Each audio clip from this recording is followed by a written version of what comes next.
From this video, you'll get an idea about ohmic conductors, non-ohmic conductors and superconductors. First, we'll see ohmic conductors. As the name indicates, ohmic conductors are those which obeys Ohm's law. That is, when voltage increases, the current will also increase in a linear manner for ohmic conductors. And here, if you are drawing voltage current graph, you will get a straight line, which means that the resistance of ohmic conductors remains constant if temperature and the other physical conditions are same. Examples of ohmic conductors are almost all the metals like aluminum, zinc, copper, silver, iron, etc.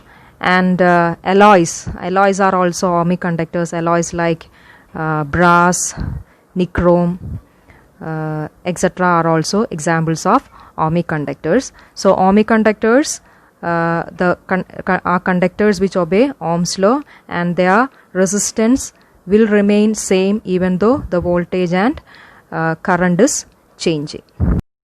Next is non-ohmic conductors.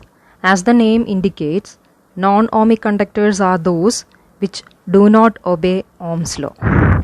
That is, when voltage is increased, current will not be increasing in a linear manner. So those conductors are called non-ohmic conductors. Examples are semiconductor devices like diodes, then LED, light emitting diodes, then transistors, then filament bulb, etc. are examples of non-ohmic conductors. Now if you are plotting a graph of non-ohmic conductors, that is voltage current graph, you will see that the graph won't be a straight line. That is, Ohm's law is not obeyed there. Suppose we plot a graph with current along y-axis and voltage along x-axis. For ohmic conductors, you know it should be a straight line. But here in non-ohmic conductors, even though we increase the voltage, we could see that the current will remain zero for some particular value of voltage, and afterwards current suddenly increases. So this graph, it is not giving a linear relationship between current and voltage, because initially the current is zero till a particular value of voltage, the current is zero, and afterwards the current is increasing.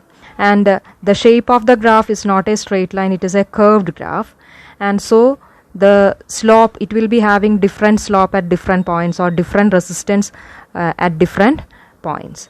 So here the resistance is not constant. Resistance is not constant for non-ohmic conductors. It will vary with voltage and current. When voltage and current are having different values, the resistance value will also change. So they are not obeying Ohm's law. So such conductors are called non-ohmic conductors. The last type of conductor which I am discussing here is superconductors. So from the name itself, you can understand what are they.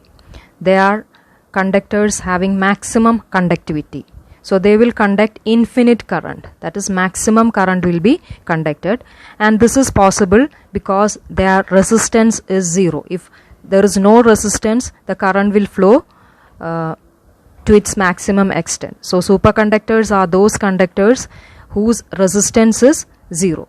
But this is possible only if very low temperature is maintained. That is, certain substances will behave as superconductors at very low temperature.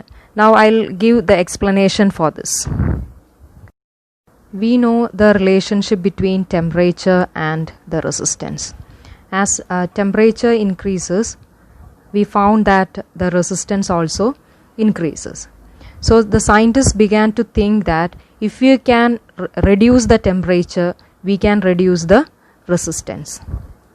And after experimentation, they found that the resistance of certain substances like tin, then lead, etc., they could reduce the resistance of these materials when they reduce the temperature to a particular level. That is, when temperature was reduced to a very low value, these materials, their resistance became almost equal to 0. That is, they got very, very small resistance.